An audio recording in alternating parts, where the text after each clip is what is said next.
Hi, I'm Canapi and this is Manila Storytellers. Most of us would know Binondo as the oldest Chinatown in the world and the source of the best Chinese food in the entire country. Most of us wouldn't really know nor care about the ethnicity of those who make up Binondo. We'd probably package them all as Chinese or Chinoy, which is kind of unfair because um, Binondo is built on the ethnicity of the Chinese who first moved into its environment centuries ago. And a big chunk of that culture, a big chunk of that identity, the Hokkien side of it in particular, is slowly fading away. If not for the efforts of a couple of people, Hokkien culture may have disappeared altogether. Today, we're going to be talking to one of those people who are fighting to keep the Hokkien element of Binondo alive. So, ladies and gentlemen, let me introduce you to Rache Go. Hi, H. Hello. Hello, kamusta na? Ito, mataba pa rin. Ay, ako din mataba din. Sobrang hilig. Anyway, Yeah. for the sake of our viewers, please introduce yourself. Hi, I'm Rache Go, and I'm actually one of the co-founders of Chinoy Heritage Group called Chinoy Life, and also the owner of Kaladkarin Diaries. Okay.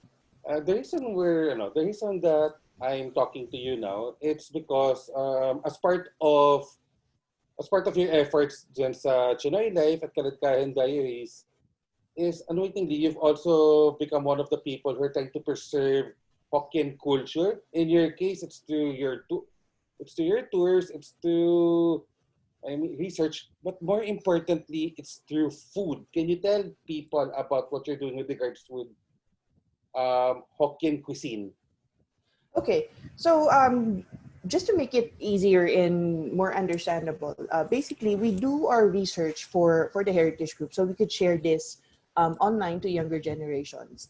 And aside from that, we also conduct tours for free. This is just to introduce Hokkien culture to not just the young Chinese Filipinos, but also to non-Chinoys, whether you're a Filipino or you're a foreigner. Aside from this, we also, in my case, in me as a person, aside from the group itself, I focus more on the heritage dishes or heritage recipes, specifically for Hokkien, not Cantonese. A lot of people are probably not aware of this, but Hokkien culture is a big part of Binondo's history. And right now, it's in danger of fading away. I think it should come from you. Why is it fading away? To be honest, when we say Binondo kasi, people would actually think of food. And when they think of food, ang unang-unang papasok unang-unang sasabihin nila dyan, noodles. And then siomai. And then siopao. And those things are not necessarily Hokkien, which is kung saan galing most ng ethnic Chinese dito sa Philippines. Those food are called Cantonese food. And in general, when you say Binondo food, karamihan ng restaurants dyan, Cantonese ang sinuserve. And most Filipinos, not just Filipinos, even Chinoys, younger generation Chinoys or foreigners, do not have any idea. Basta sa kanila, pag sabi Binondo, it's Chinese food. Naka-generalize. But what they do not know is that most of them are Cantonese food and not Hokkien food. Bakit ba malaking Hokkien population dati ng Binondo? Bakit may significant portion ng Binondo ang Hokkien? Tama ba It's not just Binondo per se. Kasi from San Nicolas, meron din. Tandaan mo, ang San Nicolas, malapit sa port. Okay. Malapit yan dito sa di ba, right now we have Port of Manila. Meron tayong port diyan. When you go back to mga old documents, actually yung Parola area dito sa may Tondo, doon sila bumabagsak. Doon dumarating yung mga ships na merong mga Chinese na dumarating. So, nandun din yung customs nila dun sa mga area na yon before they actually get in. So, San Nicolas area and then the Binondo area have the Chinese. Pero, hindi lang sila concentrated dyan. In other areas, meron din iba. Escolta, meron din. Kalat-kalat naman yan. Now, mostly would actually come from the southern part. Southern part of China. Kasi yun yung malapit sa tubig. Malapit sa port ng Xiamen. So, meron galing Fujian, meron galing Xiamen, meron galing Guangdong. Now, the Cantonese people came from Guangdong. So, kaya nga meron yung mga pansiteria, mga Cantonese yung mga kusinero back then. Now, ethnic Chinese, most of the ethnic Chinese naman na dumating, galing Fujian, mga Hokkien na yon. Pero yung food nila, hindi yan dinadala sa restaurants. It's mostly the country's food. Why? Kasi back then, actually up until now, they think of Hokkien as peasant food. Hindi siya kasing garbo ni Cantonese food. Kapag mayroong handaan, mas bongga yung itsura ni Cantonese food. And Hokkien food was just the usual staple at home. Na yung mga lola mo sa tuhod na nagluluto, and swerte kung napasa sa nanay mo. And mapasa sa'yo. Okay, aside from, well, peasant food, how do you describe Hokkien cuisine? Hokkien cuisine is usually, methods of cooking niya is usually braising. Yun yung number one method na ginagamit nila. It's, syempre, they also use steaming, they also fry, pero braising yung pinaka-signature nila. One example of a Hokkien dish na nag-assimilate na rin dito sa Philippines, kumbaga, in-incorporate na rin niya yung ingredients na available dito sa Philippines is humba. It's originally called hongbak for the Chinese. And then, siguro, yun yung naririnig, sounds like hongbak, humba. Okay. Sinasabi nila. And then, they add different ingredients na. Okay. Pag sinabi mo kasing humba, ang image ko ng humba basta parang sticky sweet pork na may pineapples. Yun ang pumapasok sa utak ko eh. How close or how far is that from the original humba? Hongba. Okay. The original hongba is also sticky. Ang component niya is salty, a little bit sour, and sweet. Yun yung three major components nun. Now, for the humba that we have in the Philippines, maraming variations yan, especially the one in Cebu. Maraming variations yan. Some families would actually use pineapple to sweeten it. Some would use bananas, actually. Oh, okay. To sweeten it. Tapos gumagamit na sila ng banana blossoms. Kung hindi bananas, banana blossom. Para mabango. So nagkakaroon na siya ng variation. Pero yung original nun, as in, ano lang siya, yung iba toyo, yung iba nilalagyan ng tausi. Tapos may asukal to make it sweet. Tapos may pampaasim lang ng kaunti. Pero minimal. It's mostly salty, a little bit sour and sweet. Pero Filipino side, mas nangingibabaw si alat. Alat, tamis. Parang isipin mo parang adobo. Medyo adobo na siya pero merong banana blossom or may pineapple for others. Depende kung ano yung availability dun sa area na yun. Okay. So basically, the Hokkien food that we have here in Manila cannot be compared to Hokkien food in China anymore. Okay. It cannot be compared to Singapore's Hokkien food or even Malaysia's Hokkien version. Why? Kasi each of these countries, kung sino yung mga dumating doon, ini-incorporate na rin nila yung recipe na meron sila to one. Kung ano yung available ingredients ang meron. Second, kung ano yung panlasa nung nakakarami doon. Remember, our ancestors came here. Some actually had marriages with the mestizos or the Filipinos. So, syempre, kailangan angkop dun sa panlasa nung kasama mo. So, may adjustments na nangyayari. Okay, aside from humba, are there any other Hokkien dishes that made it to the general Filipino cuisine? Actually, medyo marami. Aside from humba, well, as you all know, are we talking about just Hokkien or pati Cantonese? Hokkien muna. Hokkien muna. Okay. For, you have heard of, di ba? Soup number 5. Yes. Wait. Yes. We also, Oh. Okay. Ang soup number 5 ay Hokkien? meron din. May version ang Hokkien ng soup number 5 and we call it gokong. One restaurant actually caters that dish, Cafe Mezzanine. And Cafe Mezzanine, and then yun nandun sa ground floor niya, si Chuanki. Meron sila nun. Usually, they said na pampalakas siya ng katawan, aphrodisiac. So, may similarities. Meron version. Is kiampong also Hokkien cuisine? Yes, kiampong is a Hokkien dish. Basically, from the translation, kiam is maalat, and then pong is rice. So basically, it's instead of steamed rice, na kailangan mo pa ng ulam, yan, all-in-one na. Meron ka ng, it's brown because of the soy sauce. Meron na siyang lasa, and then may bits ng meat. Some, kapag pag sinuserve siya, may nuts, may peanuts. Pero in every family, iba-iba rin na recipe. Like for example, sa family ko, hindi kami nagkikater lang dun sa baboy. Hindi lang baboy yung Pag special occasions, we use eel. For other families, minsan yung iba, heavy. Basta may kanya-kanya silang diskarte dun sa recipes nila. Kumaga may ordinary days and then may special days. Okay. Na version.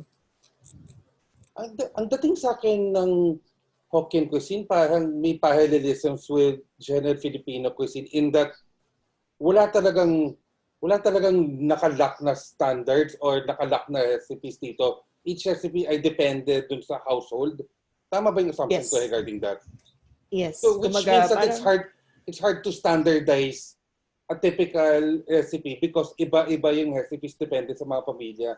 Yikes. Yes. Aside doon, parang di ba, meron tayo sa mga comedies on TV, di ba, meron, wala ka sa lolo ko. Ganon din sa amin. Siyempre, love your own. Kung ano yung nakasanayan mong kainin growing up, yun yung masarap sa'yo. Yun yung identifier mo sa utak mo na ito yung benchmark, ito yung lasa. So kahit saan kang household magpunta or restaurant, meron kang pinagkukumperan. And each family has their own. Siyempre, iba-ibang panlasa. Lalo na kung galing pang ibang probinsya. So, doon na magkakatalo. Another thing is, walang standardized. Bakit? May ugali din kasi yung mga ancestors before. Papatayin ako ng kamag-anak ko pag napanood nila to. Pero, for example, sa lola ko, she would be able to give you the recipe. Pero may kulang.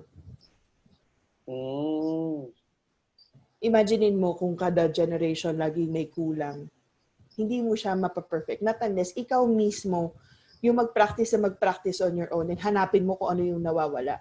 Sometimes, mas napapaganda kasi you get to incorporate a new ingredient na mas masarap. Yung iba, nakukuha mo yung eksakto. Pero minsan, they don't really tell you or they give you all the ingredients pero yung technique on how to do it, they won't tell you. So how did you come to know Hokkien cuisine? I assume that this is something that you grew up with. In our family, puro mga kusinera yan. Lahat. Sa father's side ko. So, I could still remember when I was a kid, lahat yan, pagka meron kaming may special occasion, magluluto yung lola ko, one-woman show yan.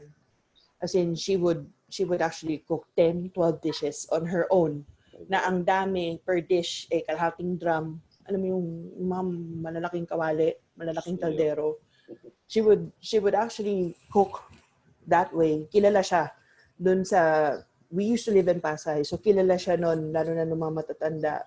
Kapag sinabing nagluluto siya, lahat yan, kahit mayaman pa yan, they're willing to actually sit down without a table and eat with holding their plate. Basta siya yung nagluto. Ang gagawin niya, yung mga auntie ko, mama ko, wala silang papupuntahin sa kusina. Patutulungin niya, magbabalat kayo, maggagayat kayo, doon kayo, but no one steps inside the kitchen. it was just me and my younger sister. Kaming dalawa kasi yung bata dun sa that time. So, madalas kami yung pakalat-kalat sa kusina. Kami lang yung hindi namumura para lumayas doon. So, yung isang kapatid ko, pupwesto sa tabi niya. Ako, pupwesto doon sa may kabilang side. So, kahit anong tago niya, nakikita namin.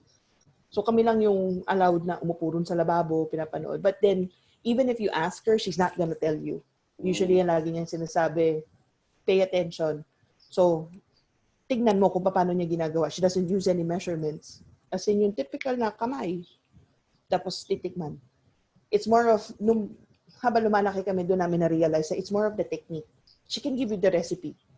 Kaya mong habulin yun. Pero if you don't know how to actually do it, you're not going to get it. So basically, ganun kami natuto. And then, practice din sa bahay. I think one thing na, yun, okay, balikan lang natin yung isang point na a lot of Filipinos are not aware of the extensive Hokkien influence that used to be in Binondo, and it's fading away. Why is it so important? Actually, it feels really silly to ask the question that way, but I think I need to ask it to get the conversation going. Why is it important to hold on to aspects of Hokkien culture? Okay.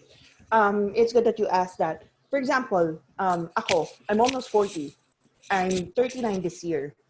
And people who are younger than me, yung mga younger generation na sa akin, most of them can't even speak in Hokkien. Yung iba nakakaintindi, pero yung mabababaw lang. Pero hindi na makakasagot sa'yo. Sasagutin ka Tagalog. Pero yung much younger, as in talagang clueless na kung ano sinasabi mo. Minumura mo na sila in Hokkien, nakatanga lang sa'yo. And then, alam mo yun, as in, oblivious sa sinasabi mo. I know you would tell me na maraming Chinese schools. Dapat alam nila yan. But just to let you know, Hokkien is not really taught in school. Before noon time ko, expected na kasi na sa bahay namin kinakausap kami while growing up, habang maliit ka pa. So parang naging method of instruction si Hokkien while they teach Mandarin during Chinese classes. Pero now, when I ask my kids, they don't have Hokkien as a medium of instruction. As in, they get taught Mandarin all the way. That's why mas prefer nila na parang nursery ka pa lang, nag-aaral ka na ng Chinese. Not unless you're studying in a learning center or parang foreign language based yung instructions or explanations will be done in English and then they teach you the Mandarin equivalent. Pero for Hokkien, it's actually a dying language as well. So it's not just the culture, it's not just the food that's dying, it's also the language itself. Kasi Hokkien doesn't have, it's not written. Okay. It doesn't have a written counterpart. We can actually read the Mandarin. Yes. Pero Hokkien doesn't necessarily have a Mandarin equivalent sa salita. So there are some words na parang ginagamitan na lang ng sounds like or kung ano yung pinakamalapit na term na pwedeng gamitin. But Hokkien is not a language na merong written counterpart. It's something spoken. And not many people are using it anymore. Ang impression ko ngayon sa Hokkien culture, it's a culture that parang nabuhay sa oral tradition, just languages being passed on to usage, recipes passed down to learning one way or the other. It's not a culture that writes down anything ba? Parang ganun yung impression sa akin. It's a culture that just exists. And now because there's not a habit of writing everything down, that's also why it's fading. Tama ba impression ko regarding that?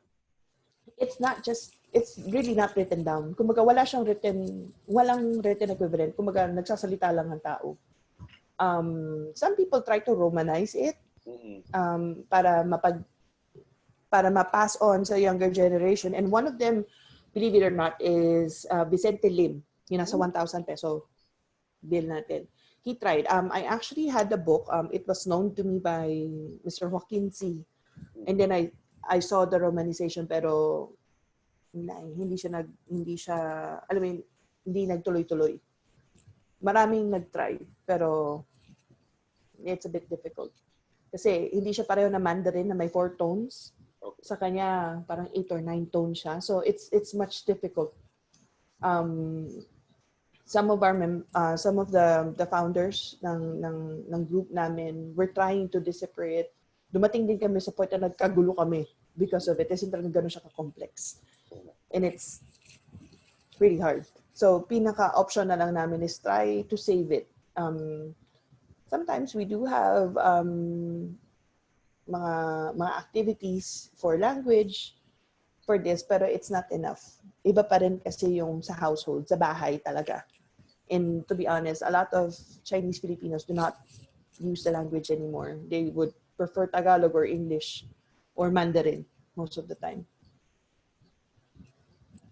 Magagamit mo na lang yata yung Hokkien or iniisip na lang nila, magagamit na lang nila ang Hokkien if they're doing business around here in Binondo. But some do not really see the importance anymore. Sayang naman pag nag-fade out yan. Kasi, I mean, that language is part of a bigger sphere of influence na unti-unti nawawala kasi the modern times are leaving. It's really, it's actually very concerning that nandito na, and it's just fading away. So you mentioned you do activities to hold on to certain aspects of the culture. Like what activities have you guys done? Okay, for Chinoy Life, aside from the tours that we do, we actually do the San Nicolas tours. We also did some food tours. And then last year, for the Chinese New Year, we actually had a Chinese New Year feast wherein we introduced 10 dishes, lahat Hokkien, walang Cantonese. So it was like a sit-down lunch. And then participants would be enjoying the lunch na Hokkien, as in talagang Hokkien feast. Food na hindi mo na mahahanap sa restaurants. So it was cooked by me, and then yung mga participants namin, they actually had a sit down, and then while they were eating, we were giving them yung history ng food, kung bakit, ano yung reasons why they were being served, ano yung significance and all. Kumbaga, something new na hindi mo makukuha basta-basta. And then we made sure na by the time we go home, meron kang natutunan ng something new.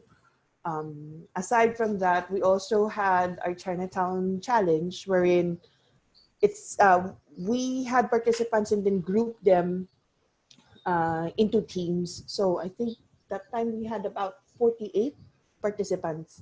So para siyang Amazing Race. We started at Escolta. And then, meron silang map, meron silang challenges, and all of the challenges had something to do with Hokkien culture.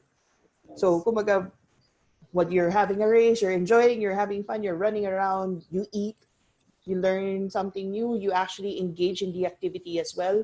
So, hindi lang yun para sa Chinoy. Most of the participants that we had were Filipinos, some foreigners as well. So, parang, you're not just reading about it. You're not just being told about it, and you're not just listening. Kumaga, ginagawa mo siya. Kinakain mo siya, ginagawa mo siya, naaamoy mo siya.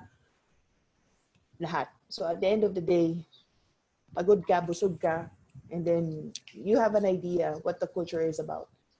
And then we also had language activities. So meron kaming Hokkien for dummies. Pardon the word, pero it's Hokkien 101. So this was actually done para sa mga, as in zero knowledge about Hokkien. Walang alam na Hokkien word. So most of actually lahat ng participants namin, about 90% were Filipinos and then 10% foreigners. So to learn the language. Kumbaga, at the end of the session, you get to count, you get to know a few phrases, parang introduction na for you for Hokkien, and then meron din kaming advance. But lately during the quarantine, syempre wala muna. Okay, so you mentioned earlier that there are only a few restaurants in Binondo that actually serve Hokkien cuisine. Could you name the restaurants that do so? Um, for the Hokkien dishes that's being served in Binondo, there's cafe mezzanine. Okay. Tuan Ki is also serving Hokkien food. I would highly recommend the Kiampong. And then go for the Gokong, which is the bull's testicles. And then the Ngohyong. And then Awis Cafe. Nasa may Yuchenko lang siya. Malapit din lang sa Cafe Mezzanine. Awis Cafe actually serves Hokkien food and a little bit of Cantonese. Pero mas homey yung menu niya when it comes to the Hokkien food. Aside doon, you could also try Salazar Bakery when it comes to yung mga baked goods naman niya. And bitin, syempre yung hopya. Walang kamatayang hopya, nandoon din. And then, when you go to Poland, that's in Yuchenko Corner, Carvajal, they have their matjang. They have their matjang, which is different from Cantonese matjang. Okay. Cantonese kasi medyo rectangular siya. Mas masarap ang sa Hokkien, kahit anong sabihin nila. And then... Teka, ito ba yung matchang na pa-triangle o iba pa yun? Yes. Oo. Pero careful kasi meron mga matjang na pa-triangle din pero hindi pare-pareho ang filling sa loob. Meron yung iba pork, yung iba chicken, yung iba beans lang. Meron yung iba yung parang ano lang siya. So yung Hokkien version ng matjang, ano siya? I have a photo that you can actually show them.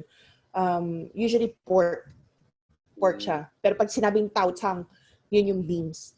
Para dun sa mga takot sa cholesterol. Sa San Nicolas naman, 'di ba may mga ibang may ilang-ilang, 'di ba? Yes, for San Nicolas, don't get me wrong ha. For San Nicolas kasi hindi naman siya kilala as all Chinese ever since. It's cosmopolitan kasi area yan ng back then area yan ng mga mestizos, ng mga Filipinos, and there are other Chinese.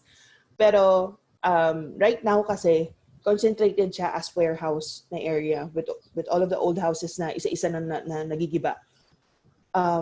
But there is one particular restaurant na 100 years na nandun. But initially, they started as a catering company.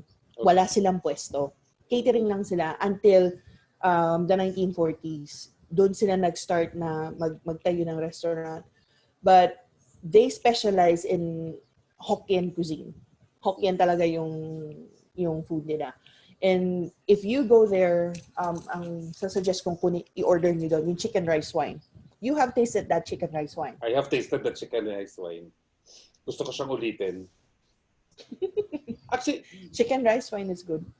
Kaya doon ako nababaliw eh. Pag sinasabi yung the impression on Hokkien cuisine is peasant food, pangbahay lang, standard. And yet, yung kinain ko sa ilang-ilang, sumabog ang utak ko sa sarap eh. So, anong peasant food? Anong pinagsasabi mo dyan? Ang sarap kaya? Ay, nako. Marami na ako nakaaway dyan. Hindi. They call it a peasant. They call it peasant food. Kasi usually, kapag sinuserve siya, walang kabongga-bongga na itsura. Kumbaga parang as-is na siya. Hindi katulad ng Cantonese food. Ano mo yun? Fully decorated. Fully, Which is why, when I do my cooking, I try to... Di ba, minsan nagagalit kayo sa akin when I keep posting food. Kasi for me, hindi lang siya enough na... Kasi for me, hindi lang siya enough na laman dyan. Kailangan you eat it with ice din. Yun yung pumasok sa utak ko when someone told me that Hokkien food was peasant food. Kaya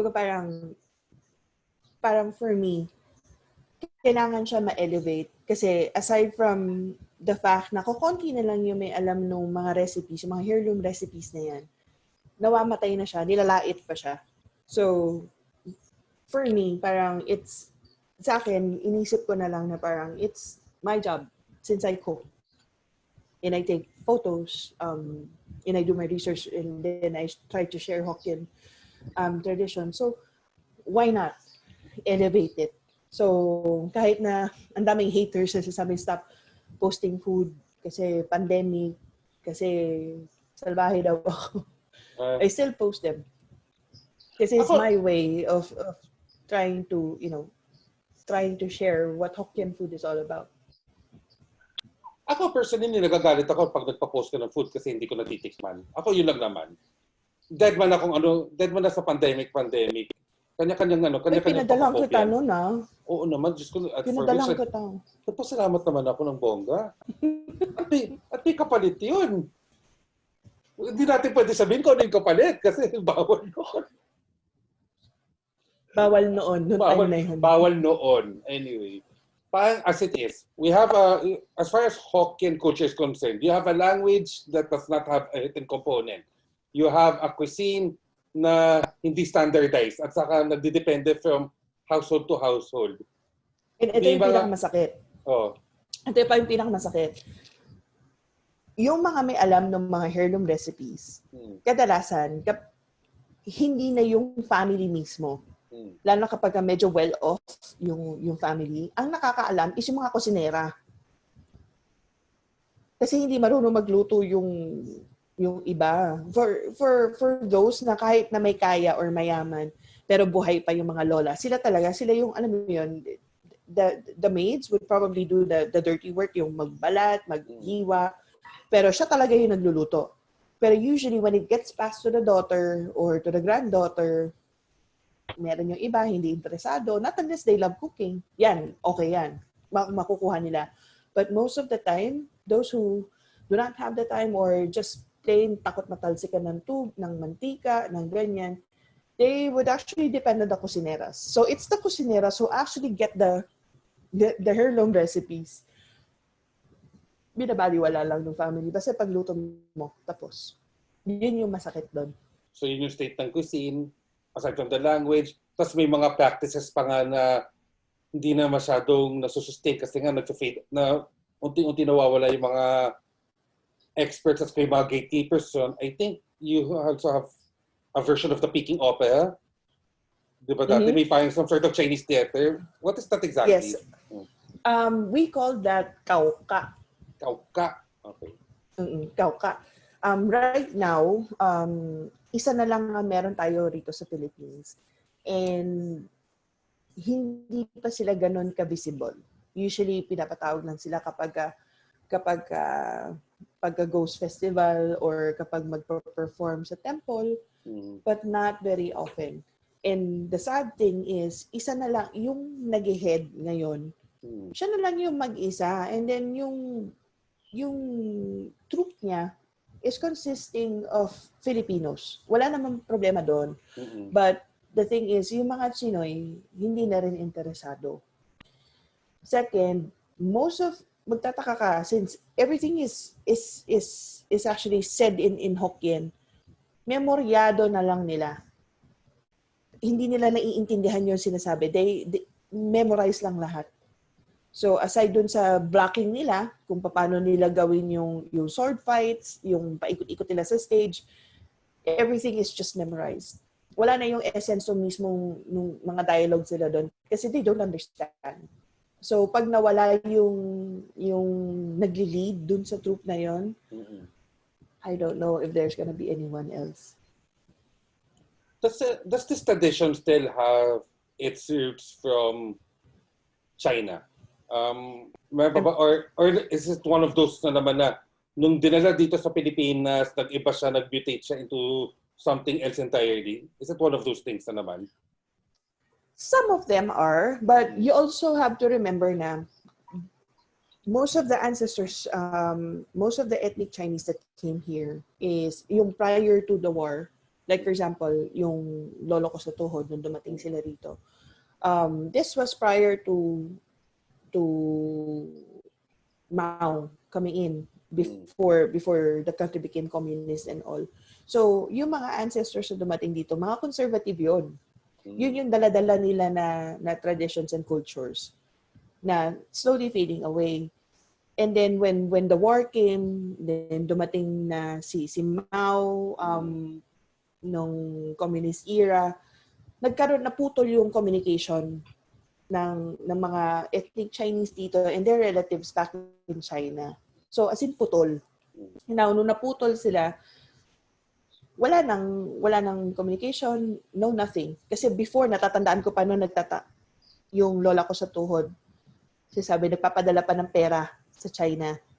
Sabi ko, and then, bakit nagpapadala? Kasi meron pang kamag-anak. Kumbaga, they sent out the men to Manila or to Hong Kong for a better life. And then, in return, what you do is you send money para naman doon sa mga kamag-anak mo in China.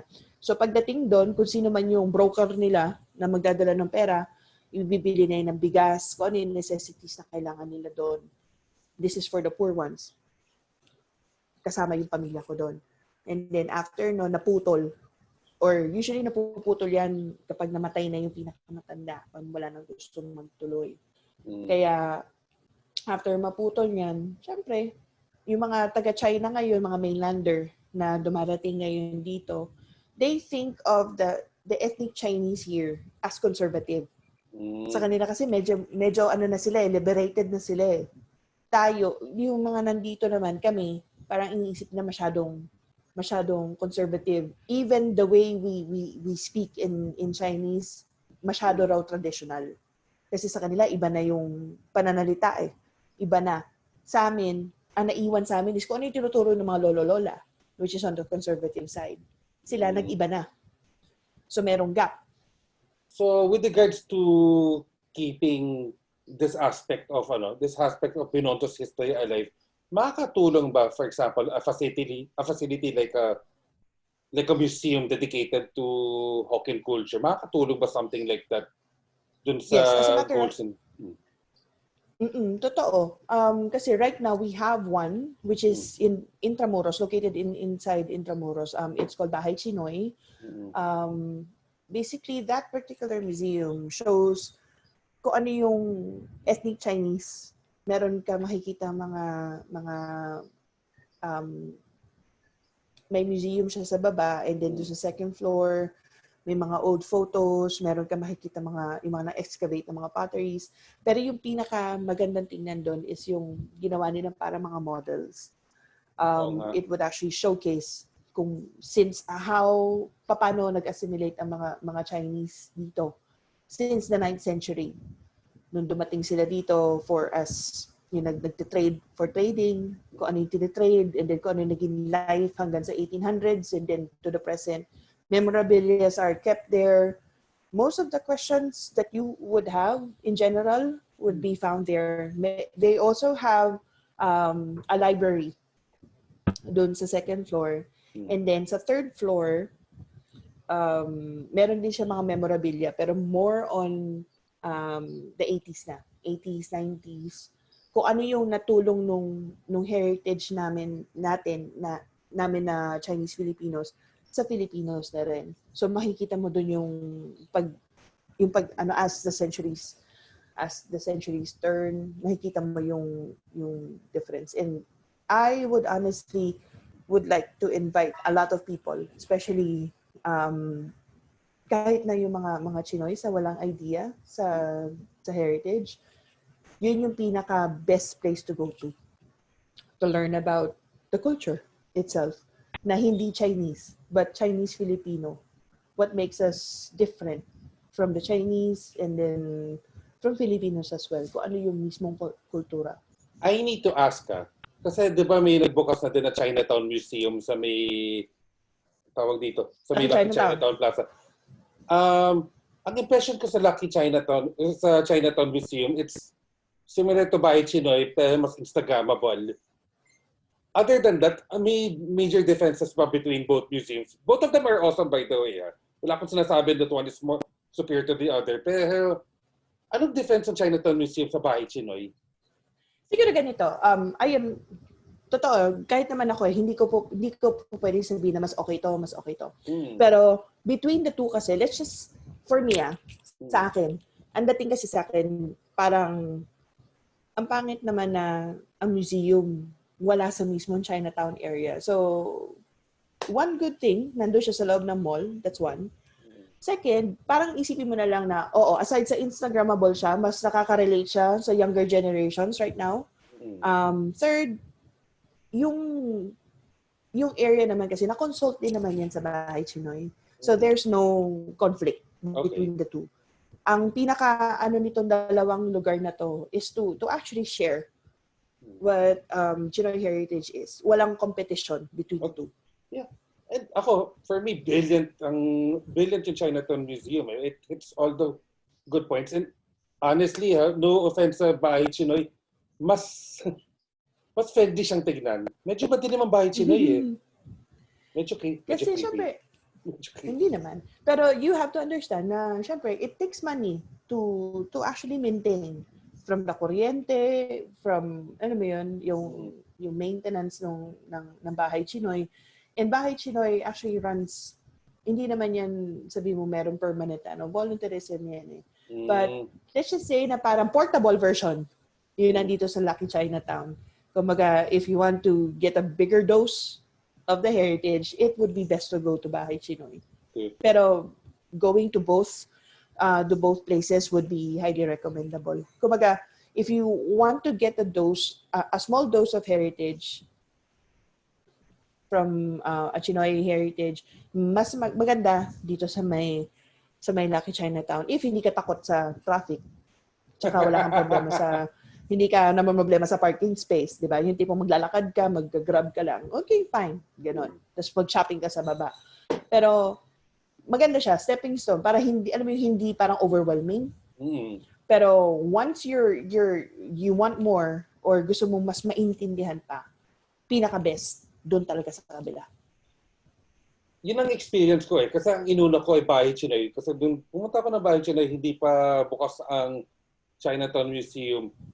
Medyo, first, especially for somebody who's uninitiated, na talagang medyo kumampas yung amount of information doon. And I'm pretty sure hindi ko na-absorb lahat. Yung major beats lang. Yung the culture ng dati, yung contribution ng Chinese mestizo sa Philippine history, yung stalwarts of the modern era, yung mga ganun na gets ko. But feeling ko ang dami kong hindi na-absorb kasi possibly kasi parang unfamiliar eyes, tapos lahat yung humampas ko, ano lang makuha ko, yun ang ina-absorb ko.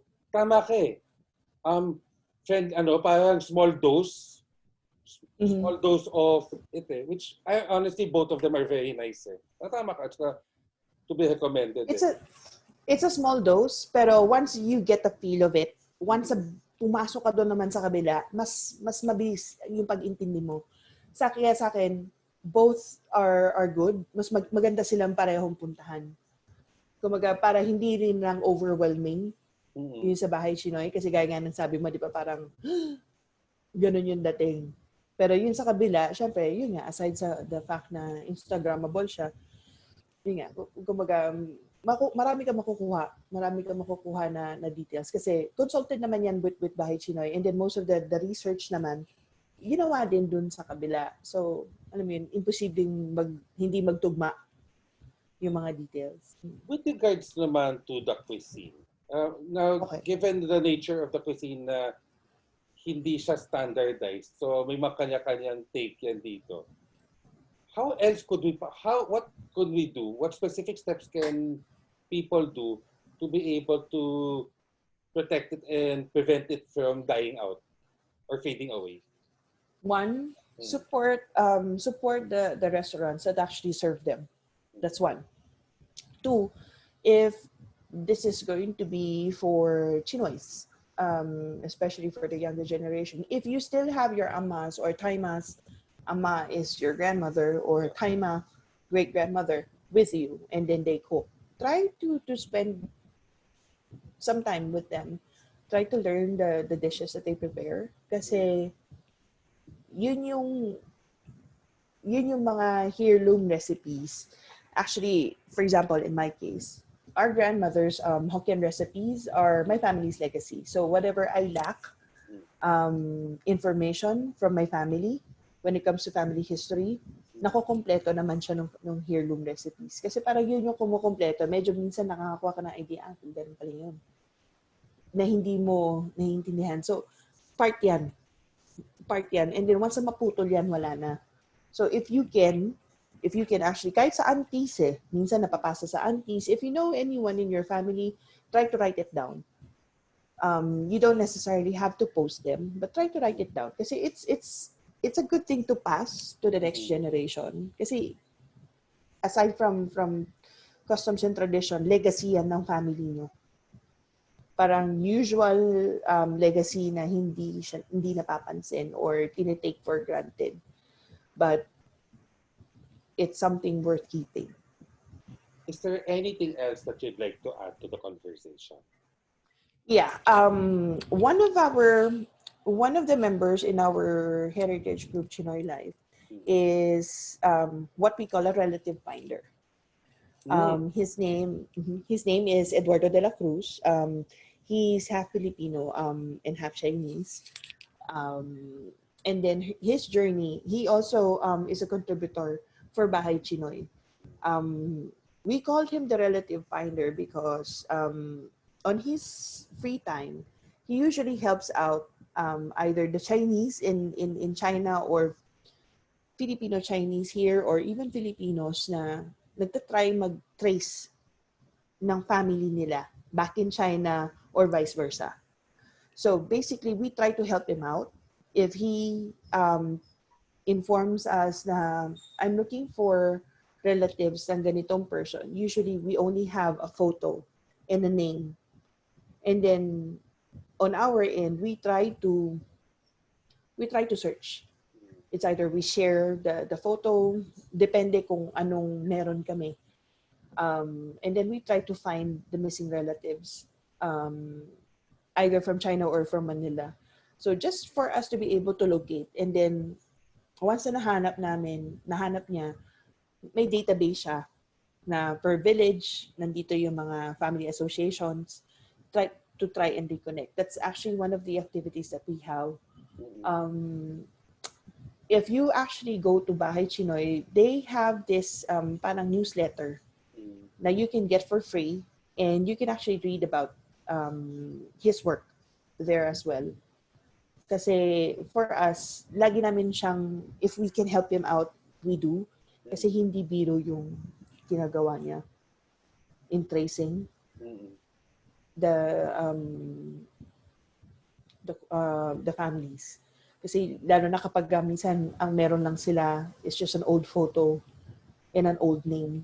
Usually from letters na, yung mga last letter na na-receive before communication was cut out, ganon, pinapahanap kasi mamamatay na yung isang relative. So, medyo we try to help him out with his efforts kasi medyo mahirap din yung mag-translate, especially when you're talking to someone from in a different country with minimal resources. Okay, just to wrap things up, what's your dream for Hokkien culture in the future of Binondo? What would you want to happen? What would be the dream scenario for you with regards to Hokkien culture? Sa akin, simple lang.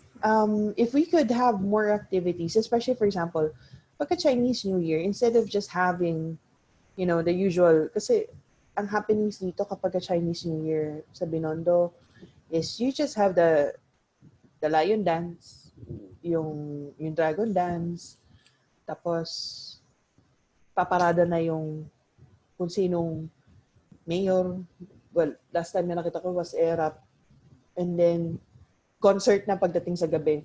Instead of having those, bakit hindi na lang magkaroon ng parang, anyway, showcase the ethnic Chinese community ko, ano meron, aside doon sa Mr. and Miss Chinatown. Yung have activities na familiar doon yung kumbaga sa more of the Chinese Filipino heritage ang meron. Para merong na-impart na knowledge na you're not just celebrating yung Chinese New Year per se, but kasi ngayon may makikita mo na lang merong nakikita ko aside sa lion dance, sa dragon dance, may pakalat-kalat na mga naka-Star Wars. Minsan merong, hindi ko alam kung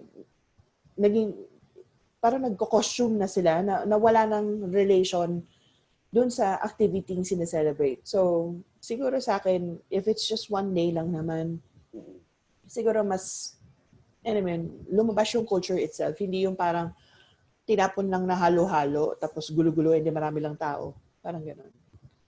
It's more of understanding kung ano yung culture. Not just, Chinese culture per se. Kasi right now, when people see you na maputi, singkit, Chinese ka na agad. Kumbaga, nakalagay ka na sa isang bowl, not really realizing na the mainlanders are different from the ethnic Chinese. May difference yan eh. I am not alienating the mainlanders. I am not saying na mas okay, mas magagalingan ang Chinese Filipinos, but there is a difference. It's like the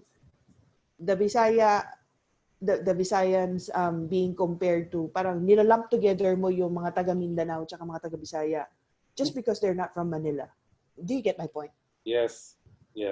So, since we have certain dates, like for example, the Chinese New Year, so it would be best na instead na going to mag-held ka ng concert dyan, try to magkaroon sana ng initiative to like the local government na ang i-highlight is yung festivities of the Chinese Filipinos, not the ati-atihan, not the ano mo, kasi may mga certain para hindi pumapasok, hindi nagja-jive. Yung parang naging halo-halo na lang na basta may festivities doon, kaya sugod tayo doon. Parang gano'n. Okay. So, let's just sana mas ma-highlight yun para makita rin ng tao, they learn something na hindi pare-pareho, na hindi porket singkit, hindi porket nagsasalita ng Chinese, they belong in singkit. Kasi, like, for us, if you ask us, we're not gonna say na, pag tinanong, ano ka, Chinese ka ba o Filipino ka? Well, technically, initially, ang sasagot namin sa'yo, Filipinos kami. Kasi we were already born here, and ang hawak kong passport, Philippine passport. Hindi naman Chinese passport. But if you ask my ethnicity, sasabihin ko Chinese Filipino, because that's what I am. Minsan kasi, medyo nakakainis lang kapag, and it happened to me so many times, I'm sure. Na ay, Chinese ka, kasi singkit ka hindi ka naman Pilipino eh. Parang ganon. Hello, mas diretso pa ako mag-Tagalog. Ay, nako. Parang tanga lang yung mga ganun comment. Parang sapsapain ko minsan. Minsan, pero we have to think them kasi na, yun nga, nalagay na tayo sa isang na-generalize na eh. So, it would be best na to educate everyone about it para maiwasan yun. Well, thank you very much for sharing your stories with us, H. Sure, madaming napulot yung mga nanonood nito dun sa mga kwento mo. Maraming salamat. Thank you then for the time. Well, anyway, thank you very much for watching Manila Storytellers. Do follow our social media accounts coming up right now. Also, do follow the Facebook page of WanderManila, our technical partner for Manila Stories. Okay. And if you know anybody who has a story to tell, who is keeping the passions of their city alive by what they do, we would love to talk to them. Please email us at this or send us a message on our social media accounts. So once again, this has been Canapi and this has been Manila Storytellers.